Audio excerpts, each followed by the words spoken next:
Hello everyone, this is Sarita from GDCW Begumpet. I welcome you all to the another session of chromatography. So till now we have covered many techniques on chromatography. Those were TLC, paper chromatography, HPLC, ion exchange chromatography, etc. Today let us deal with another type of chromatography, that is gas chromatography. So what you are seeing on the slide is a gas chromatography equipment, which is a desktop equipment. Now let us see how this equipment works and how it is helpful for us in separating the components.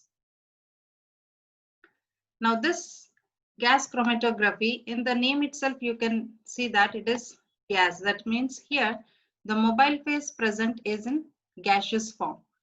So when the chromatography in which we take mobile phase as gas, then we term it as gas chromatography.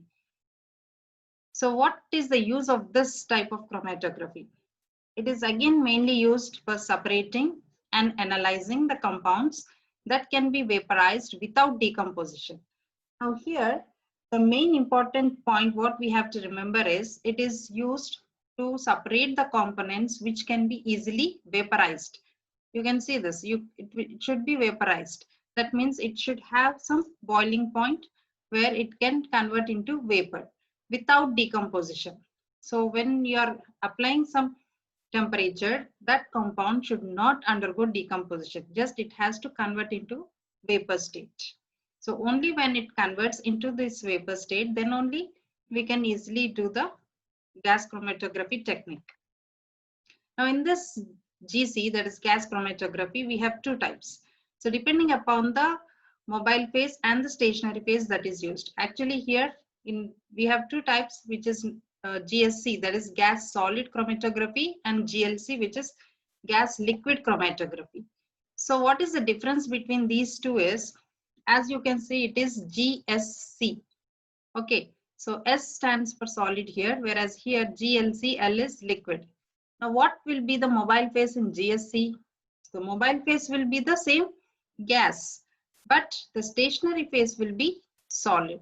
So if we have a technique where mobile phase is gas and the stationary phase is solid, then it comes under GSC type. And the principle involved in this type is adsorption. So in all the other cases also we have seen what is adsorption principle. Now when you load a sample, what happens? The sample will get adsorbed onto the solid here. Okay, so when the sample is getting adsorbed onto the solid, later on what we are doing, we are taking mobile phase as gas here. So this gas will help in desorption of the components which are present on the solid. So that is the reason why the principle involved in GSC is adsorption technique. Whereas in GLC, here again the mobile phase is gas only, but the stationary phase what we take here is a liquid. So this liquid should be high boiling point liquid adsorbed onto a solid.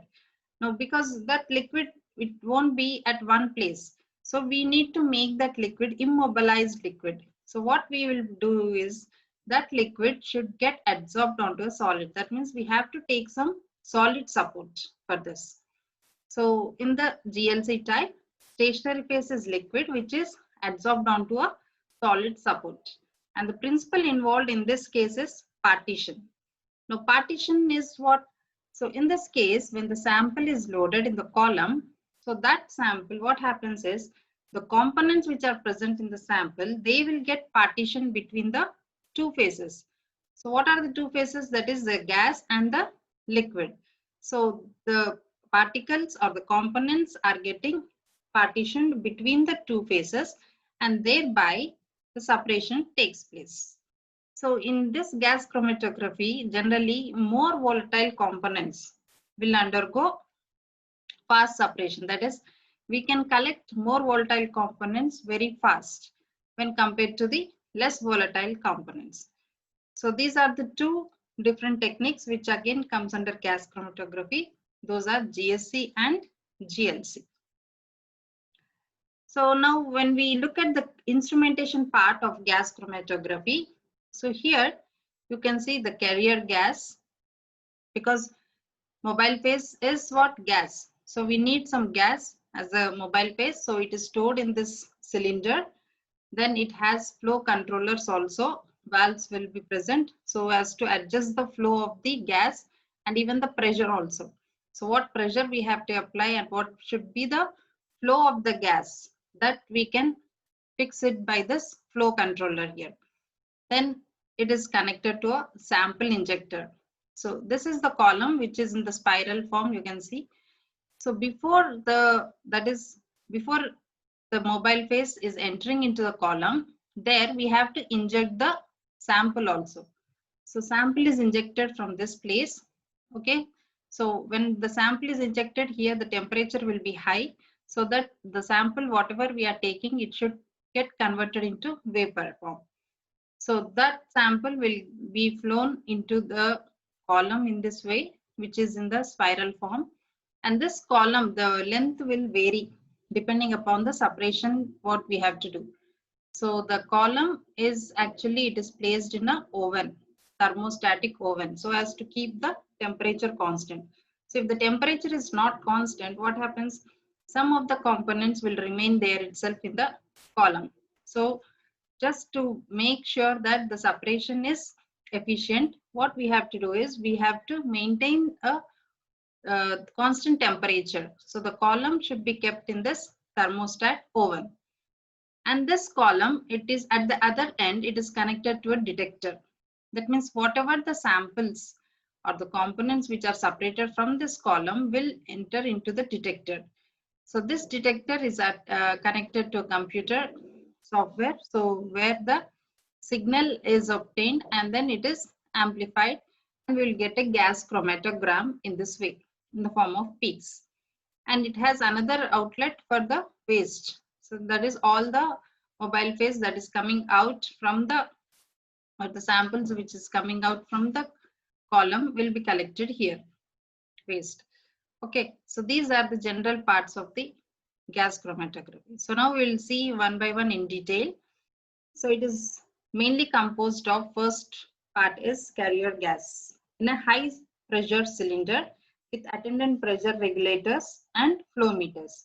So the gas whatever we are taking is maintained at high pressure in this cylinder. Now what are the gases that we can use as a mobile phase? So generally that is low molecular weight gases, that is the very lighter, that is helium, and inert gas such as nitrogen, hydrogen, argon, they are used as carrier gases. So generally we take helium and nitrogen. And the flow rate of these gas into the column should be maintained. So it should be maintained from 1 to 1000 ml per minute. And we have some capillary restrictors, and the pressure what we have to maintain is 1 to 4 atmospheric pressure. So this is the general thing what we can fix it in the computer only, or else you will be having a meters here at the flow controller where we can turn the valve such that to maintain its flow and the pressure. Then after that we have the other part is the sample injection system. So this is the sample injection system where the sample has to be injected. Now in this case, the sample we can take is, it can be in the liquid form or a gaseous form. Suppose if it is a liquid sample, so we can inject that liquid in by the help of micro syringe. So with the help of micro syringe, we can just insert the liquid sample. And if it is a gaseous sample, they are injected by a gas tight syringe. There will be another inlet for that, for only injection of the gaseous sample. So it is gas tight syringe or through a bypass loop and valves. So we will be having in the instrument itself, it will be another valve will be there from where we can we can inject the gaseous sample. And the typical volume range of this sample can be from 0.1 to 0.2 ml. So just a minimum amount of sample can be used to run the GC. Now this, both the carrier gas and the sample will enter into the column, separation column. So this is the column as you can see. So the column is made of metal which is bent in U shape, or it may be coiled or spiral. And it is made of metal, that is stainless steel, or we can use copper. And it can maintain a temperature up to 250 degrees centigrade. Okay, so that is the high temperature where even the components of the sample should not undergo decomposition.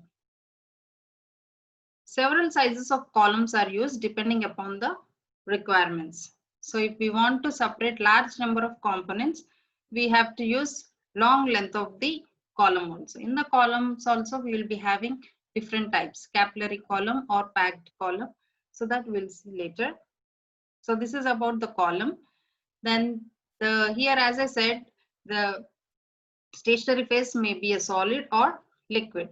So what are the liquid phases? What we can use here is they may be non-polar. So non-polar examples are, we can take paraffin, squalene, silicone greases, silicone gum rubber. So all these materials, what they do is they help in the separation of the components in order of their boiling point. So as GC is the technique where the separation is based on the boiling points of the components present in the mixture. Then intermediate polar compounds can also be taken as the liquid phases. For example, you can see here it is diethyl hexyl phthalate. So diethyl hexyl phthalate can act as intermediate polarity. That means where we can separate both the polar and non-polar groups also. And it is mainly used for separation of high boiling alcohols. Then polar groups such as carbowaxes liquid phases can be used. Now this carbowaxes, it is having large proportion of polar groups. So here the separation of both polar as well as non-polar substances can take place. Now there are some substances where hydrogen bonding is formed. So we know that hydrogen bonds are also, they are nothing but weak forces. And here the hydrogen bonding can take place between the polar liquid phases with high hydrogen bonding can be seen.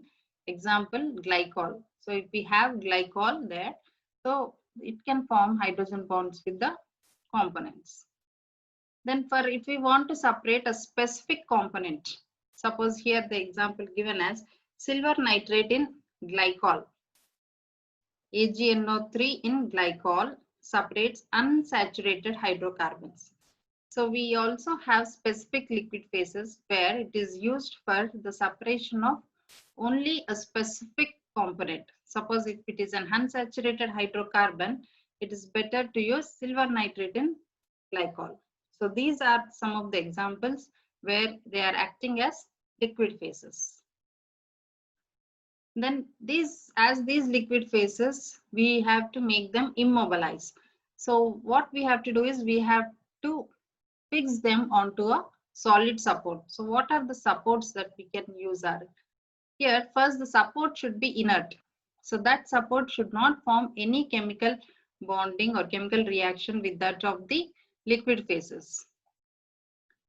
The surface area should be large to ensure the rapid attainment of equilibrium between the stationary as well as the mobile phases. So the support what we are using, the surface area should be large. Okay, so that it can maintain some equilibrium between both the phases, that is stationary as well as the mobile phases. And they should be strong enough.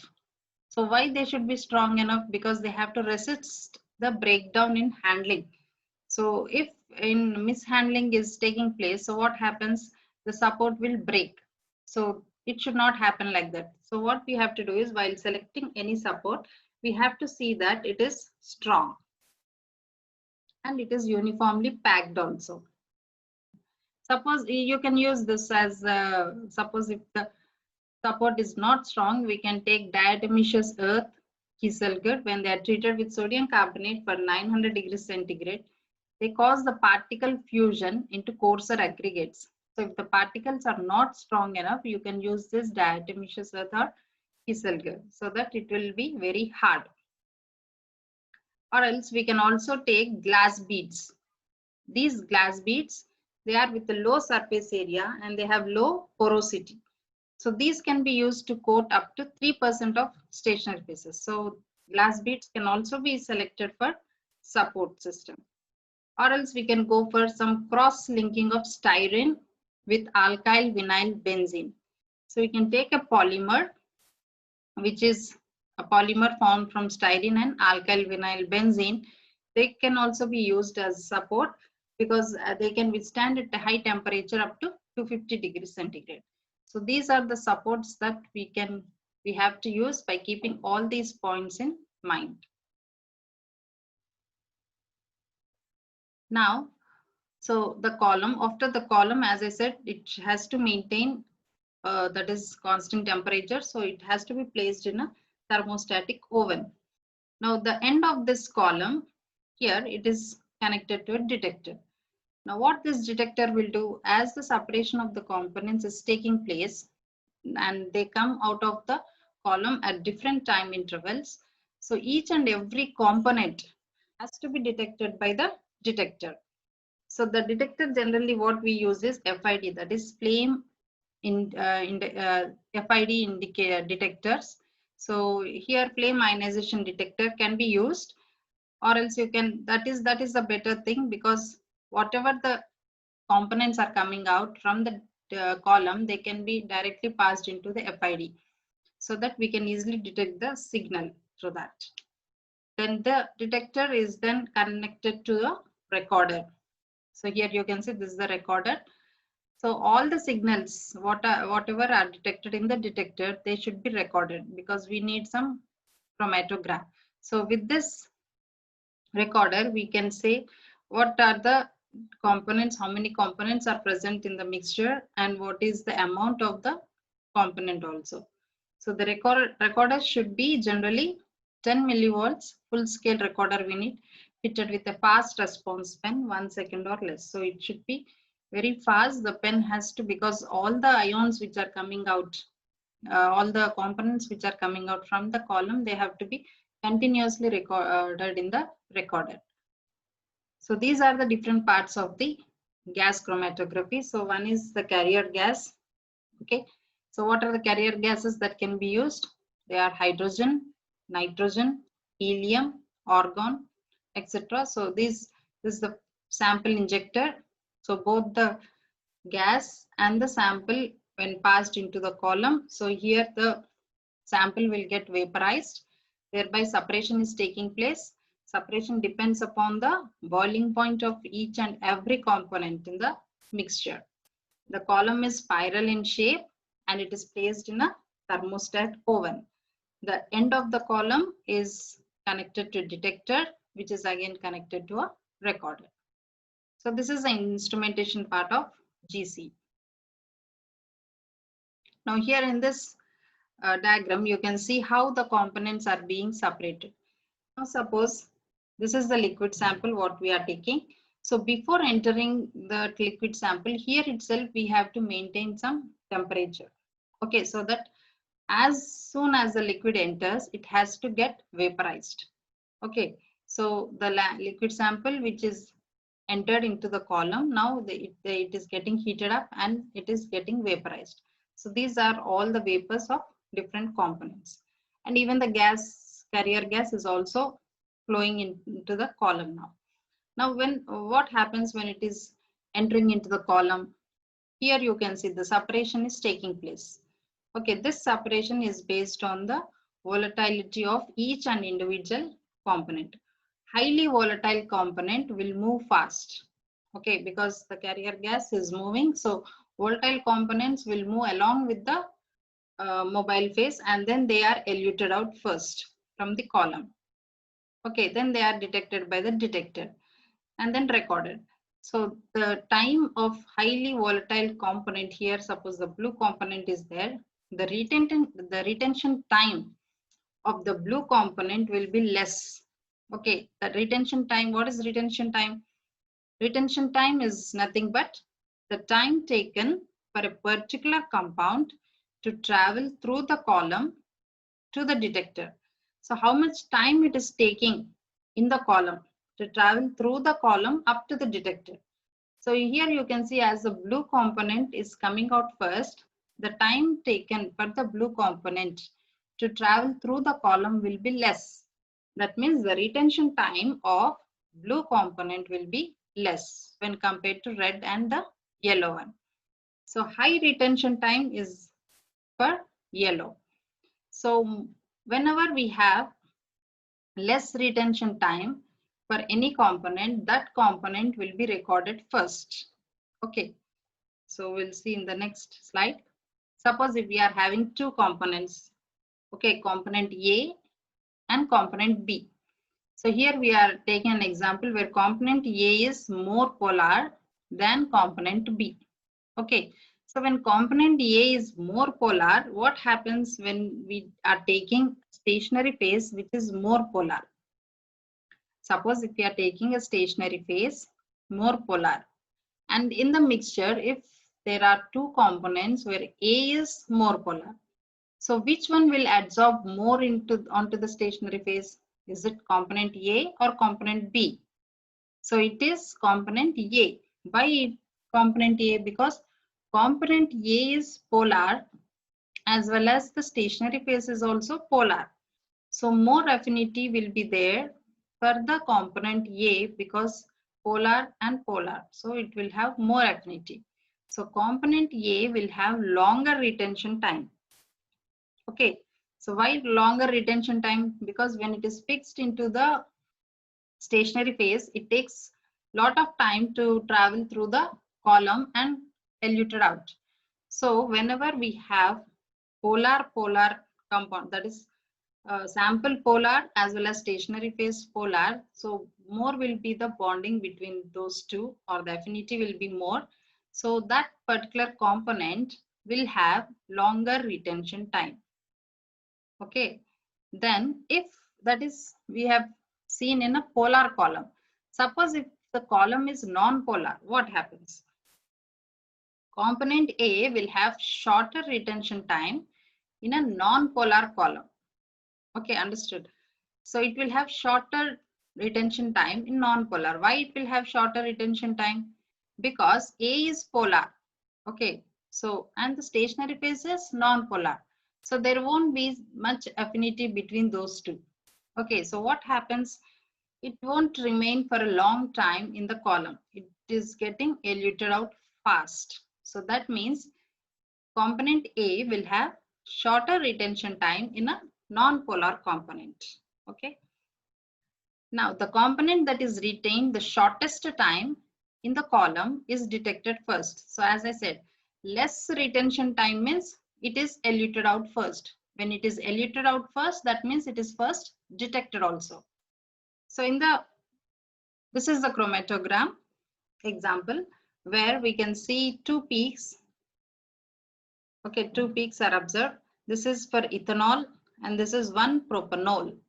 Now this boiling point is 80 degrees centigrade of ethanol, and for this it is 97 degrees centigrade.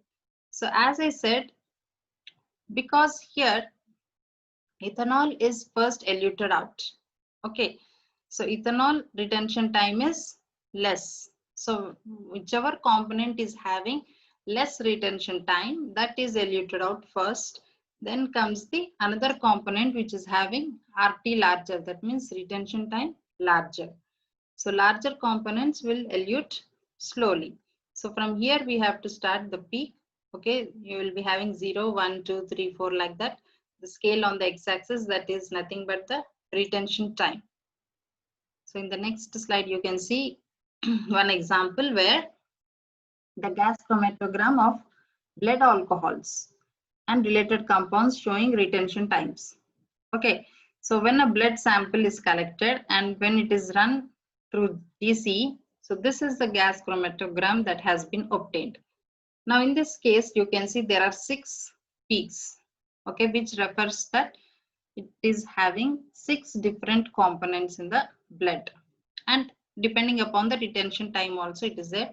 You can see starting from 0 here, the first component methanol, which is having less retention time, is first eluted out. Then comes ethanol. This one, second one is ethanol. Third is ethanol.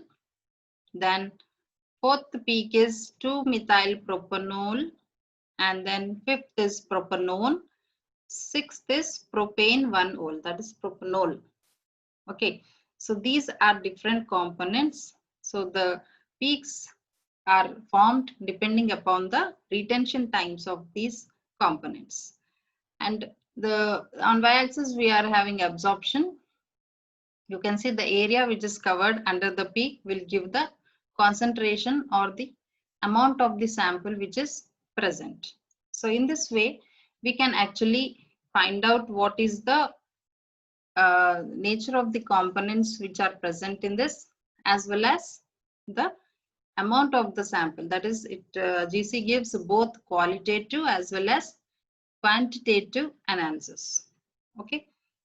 Then we'll have again a brief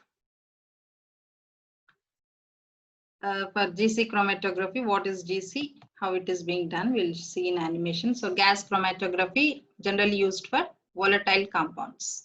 Now, what are the components present? The main important component is column. So it is coiled, or you can have spiral shape of that particular column. That column should be packed. So this column may be, that is two types, packed column or capillary column. Now packed column differences, material is glass or stainless steel, length is 1 to 3 meters, internal diameter is 2 to 4 mm, very, very small diameter it has. Whereas capillary column, it is made up of fused quartz, length is long, it is 10 to 100, diameter is still more small, that is 0.1 to 1 mm. So this capillary column can be best used for the high resolution spectra. Then we have gas chromatography. That is, the column has to be placed in a uniform chamber. Then the stationary phase, what we use here, we are showing silicone grease or wax, which is the stationary phase present in the column. And then the mobile phases, what we use are gas, as I said, helium or nitrogen can be used. Mostly we use these two. So these mobile phases will enter into molecular sieve. Now this molecular sieve uses, it removes all the unwanted hydrocarbons, water vapor and oxygen which are present in the gas. Now as it passes through the column is again connected to a detector and the components are detected there. Now how it works again we will see. So hydrogen and oxygen are taken. So that is for FID. So the sample, it may have heptane, acetone, methanol. So all this sample, it is injected at the injection system, that is sample injector there. And then this temperature, as I said, it should be high. Injection region is kept 20 to 50 degrees higher than the column. The column can have more temperature, around 250 to 300 also sometimes. That is, the temperature will be more for the column when compared to the sample injection system. So 150 to 300 degrees centigrade can be maintained. Now the stationary phase, now when we have two types of compounds, more volatile and the other is less volatile compounds. And here from this end, we are passing nitrogen or helium. You can see more volatile compounds are traveling faster. So the yellow component is traveling faster when compared to the blue one. So that means more volatile component here is having less retention time. Then as I said, it is being detected at FID, flame ionization detector. So what is, it will have three inlets where, see, these are the three inlets. Two inlets are for gases, that is hydrogen and oxygen. This is the inlet which is coming from the column. Okay, the column end should be connected to FID. And from here the gases will be coming up, and which is helping in this flame, ignition of that flame. So all the components which are coming from the column will be ignited here. They are ionized to anions and cations. So we have respective electrodes there, positive, negative. So these ions will be that is attracted towards the respective electrodes, and then the signal is passed, detected, and then it is amplified. So this is how all the components which are present in the gas are detected. So this is a gas chromatogram, time on x-axis, current or intensity on y-axis. This area is giving the concentration or the amount of the component which is present in the mixture. So for that is to analyze the components, first thing is we have to run some standard components. Okay, suppose for example we are taking methanol, so it is giving peak at 5 minutes retention time, then acetone is giving for 3 minutes, the pure sample it is. Now if we have any another unknown sample, suppose if it is giving 2 peaks like this, so 5 minutes refers to this methanol. Okay, then the other one 3 minutes there is no peak, that means acetone is absent but methanol is present. Then what about this peak which is at 6 minutes? It is an unknown peak, that means still we need to identify what is that peak. So we have to refer the literature and then we can identify. So this is how general analysis of GC is being done. Now we'll see the applications. What are the applications of GC? So as I said, GC is mainly used to separate the volatile compounds. Okay, so here also the applications, you can see it is used to calculate the content of the chemical product. So whatever the chemical product is there, what is its content, that is the composition present in that particular chemical. Or it is nothing but for measuring toxic substances which are present in soil, air or water, any sample it may be. It is also used for analysis of airborne pollutants and performance enhancing drugs in athletes' urine sample. So we know that athletes, to improve their performance, they take some drugs. So whether that is the doping test, what they do. So by collecting the urine samples, we can also determine by GC method whether they have taken the drugs or not. Then it is used in oil spills, essential oils in perfume preparation also. So what are the essential oils? That perfume, as we know, it is liquid, but when you just press it, it just spreads because it is converted into gas. So what are the essential oils which are present in that particular perfume? That also can be detected. And is also used extensively in forensic science. So if we collect all the biological specimens and crime scene evidences, all those evidences can be run down, that is we can detect what are the different chemicals which are present in that particular evidence by using chromatography. Then there are some limitations for GC here. So what are these limitations are?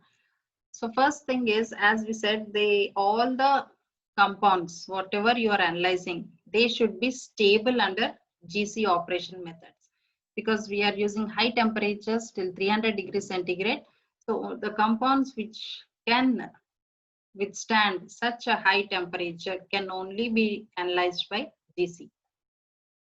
They should have a vapor pressure significantly greater than 0. Then the compounds which are having low molecular weight, less than 1000 daltons, they can be easily analyzed by GC, but it is very difficult to vaporize the larger compounds. So smaller molecular weight compounds can be easily done by GC. And the samples that we do should be salt free. That means they should not contain any ions. If there are ions which are present in the sample, then it will be very difficult to identify the correct result of that particular sample. And very minute amounts of substance can be measured. So only a minute amount of substance can be measured. That is also one of the limitations of GC. So with this we have come to the end of gas chromatography. So we have seen many techniques under chromatography technique. So all these chromatography techniques are very important, and we generally or regularly use this in our research methodology.